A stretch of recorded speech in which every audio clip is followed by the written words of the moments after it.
sales and marketing, girl from St. Louis, to a leap of faith of literally leaping on the stage at the Fabulous Fox. I am so excited to introduce Samantha Feller. Congratulations on being on Riverdance, first and foremost. Thank you so much. Yeah, it is truly a dream come true. So amazing. Now, you're local, which I love. What high school did you go to? I went to Whitfield School. Nice. And I love your story. You were, what, 6? And you saw Riverdance at the Fabulous Fox? I started Irish dancing when I was around 5, 6 years old, and then I went and saw Riverdance for the first time at the Fox in St. Louis. And yeah, just absolutely fell in love with it. I was obsessed and pretty much hooked from that point. I love it. I love that this is a 30th, and I think it's anniversary, and it's a new generation. Talk about that a little bit first. Yeah, it's incredible. So it's been 30 years of Riverdance, the iconic show, and the whole cast of Riverdance now, like none of us were born when Riverdance first came out. Thanks. 95. So it's so incredible. We've really never known life without Riverdance. It's pretty much for everyone on the cast. It's the reason why we started Irish Dance in the first place and fell in love with it. So it's really just an honor to be part of the legacy and for it to have lasted so long, and for so many people to have seen and loved the show and continue to support the show for 30 years it's amazing. I saw a video on TikTok, a blog, and it was a guy who was a young guy, and I think he's in a black dance troupe, I believe, and he was saying, if you think that river dancing isn't hard work or dancing, take a look. He showed some river dancing going on. I went, hello. It's tough. We train our whole lives for it. It's hard work, but we love it. So you're dancing, and do your parents dance? No. So my parents, they're actually not even Irish, and they weren't dancers themselves. We just kind of fell into the world of Irish dancing, and they've been my biggest support system. And I'm sure they're going to be at the show, right? Oh yeah. Yes. Yeah. I think they have tickets to all 5 shows. Yeah, I have down May 2nd through the 4th. So you're doing all 5 shows, May 2nd through the 4th. Again, Samantha, you're from this area. Have you been on the Fox stage yet? No, this will be my very first time at the Fox on stage. I've been many times to the Fox in the audience, but it'll be my first time performing. So it'll be your first time signing that wall, that famous wall. Yeah, I'm so excited. My dance teacher, Mary Jo, she was actually in Riverdance. And when she performed here at the Fox, she got to sign the wall backstage where it says Riverdance. So I'm super excited to find her name on the wall and get to sign mine next to hers as well. That'll be really special. I think it's amazing that you did take that leap of faith, because it really is, especially if you don't know anybody in it and you go, I've been doing this my whole life. It's what my dream is. What is it that made you take that leap? Yeah. Honestly, I've always wanted to be in Riverdance since I was a little girl, since I saw it when I was just 6 years old. But I followed kind of the standard path. I went to school, graduated high school, went to university, got a corporate job after that, and worked for a couple years. And I really loved kind of the life I had set up there. But something inside of me I really knew that there was more I wanted to do with dance. And I was sitting at my office job one day, and just something inside me, I was like, you know what, I'm going to take the risk. I'm going to send an email. I'm just going to put myself out there. And things kind of just went really fast after that. I ended up selling my car, selling my apartment, quitting my job. Everyone was really supportive. And yeah, from there, I've been on the road for the past 3 years now, touring all over the world. And it's been amazing. It's what I like to call the blink. It's your subconscious mind telling you exactly what you need to do, and you actually listened. Yeah, it was one of those things too. I had all the support in the world, but it's really scary to take that first leap of faith because, yeah, just being from Missouri, there's not a ton of professional opportunities for us in the Midwest for Irish dancers. And so to take that risk was really big, but it was so worth it. And I'm really glad I did. Can we talk about your love life? Come on, how much worth it was it? You meet your husband doing this? I did. Yeah. I mean, yeah, spurting to becoming an Irish dancer or professional Irish dancer has like literally changed my life in so many ways. But one of the reasons why is because I met my husband on tour. Ollie, he is also in Riverdance and a professional Irish dancer. And we met dancing on tour, and we got married last fall, actually. So you got married where? Silver Oak Chateau in St. Louis. I love that. So all your friends or family are here. They're probably so excited to see you. Yeah, it was so exciting. Yeah, it was just amazing. Everyone was there. So are you in the same touring company as your husband or different?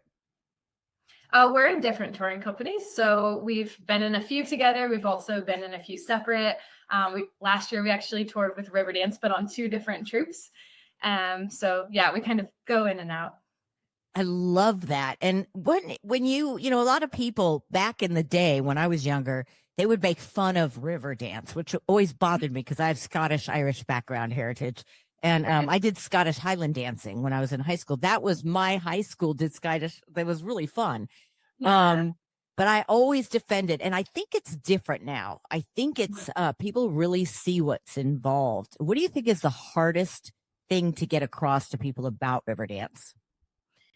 Yeah. It's just I think that Riverdance has made Irish dancing cool. So especially now with the 30th anniversary. I mean, it started as the original, very traditional, iconic Irish music and dancing show, but it's just evolved so much over the years, and now it's just so athletic. I mean, our troupe, we have the best of the best dancers in the world, and they're so athletic. They train their whole lives to be here.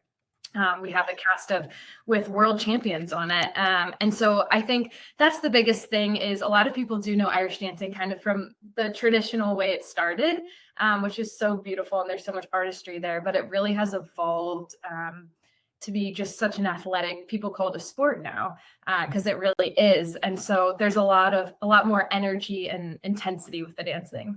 There isn't a lot of dance like it. Is clogging the same or is it different? Clogging is different, but there's some similarities, but it is different. Those two to me, the body parts and what you're moving and everything is so different than any other kind of dance. I can't even imagine. It is, yeah, it's so different. I mean, there's most dance studios will have like ballet, tap, jazz all in one studio, but ours is so traditional, and it's a cultural type of dance. So we have our own dance studios and own kind of traditions and terminology, and yeah. So if you were to look at somebody who was, 6 years old and they saw you and think, I want to do this, what would you say to them? Do it. It changed my life. Like I fell in love, with Irish dancing when I was 6 and saw Riverdance. And I really hope that, there's kids in the audience when I'm back in St. Louis in May performing that I can inspire to take up dancing and pursue their dreams. Yeah, you never know what can happen when you start something new. So what is the kind of dance that you would recommend? Would you go straight to Irish dancing, or would you say take some ballet, take some, basic this first or that? yeah, I mean, you can go straight into Irish dancing without other dance experience, but it's always good to be a well-rounded dancer. And so even now as an adult, I'm taking other forms of dance class just to strengthen myself, become more flexible, become a more well-rounded dancer, work on technique. Yeah, they all kind of cross over a bit. I love that. And so do you think you'll be doing this for years and years, or do you want to do other things, or what do you think of the future is for you, Samantha? Yeah, well, I've been touring for about 3 years now. As long as the body holds up, I'll continue to dance. It's one of those things where professional dancers, we do have a short window of how long we can do this for because it is so intense on our bodies. So as long as I can continue to dance, as long as it's fun and I'm enjoying it, then I'm going to keep pursuing it for sure. Well, obviously, if you're enjoying it, the audience always enjoys it when the performers do. And it seems like it's such a family too that you become like, was there any at the very beginning? Because I always think, is it cliquey? Is it, oh, she's new? I mean, was there any of that? No, it really is a family. When you join Riverdance, you're not just joining that cast for that one tour. You really are joining you're joining 30 years of a legacy and a family. So you obviously on tour, you get so close to everyone you're with on tour, the musicians, the dancers, the cast, the crew, because you're living and dancing and working together pretty much 24/7. But you also just have such a common passion and goal. Everyone wants the show to be the best that it can be. Everyone cares so much about the work that they're doing, and what they're putting on stage every day. So you naturally get close that way. But then it's cool because you join a whole family of people who've been in Riverdance. You kind of just have that shared passion and love for it. So it's really special. I'm really excited. There's a new generation that people can enjoy it. And for me personally, I recommend that you do a little history, look up, just Google it, AI it, whatever you need to do on the history of the dance, because it tells a lot about the culture, which I think is really important before you even see the dancing. I think you'll understand it more. You don't have to, obviously, do your homework, but I think it's important. Yeah, absolutely. I agree. Well, Samantha, I know we had a few little connection issues. Hopefully everything was okay and you could hear everything okay. Yes, yeah. I got the connection back. Oh, good. So, yes, Riverdance, the new generation, 30th anniversary, hard to believe, happening May 2nd through the 4th. Tickets at thefabulousfox.com. I know they're going to sell out. We have a huge Irish population here. Yeah, that's right. And we have several Irish dance schools in St. Louis as well. So I think the audiences are going to be amazing. Okay, so somebody that's old like me, can I learn, or am I too old? No, any age can learn Irish dancing. Yeah, you can start at any age. You can start with some simple steps. Okay, I'll just start with my Irish accent for now. Well, thank you so much. I appreciate your time. We cannot wait to see you back here, and you sign that name on that wall, girl. Thank you so much. Thank you so much for having me.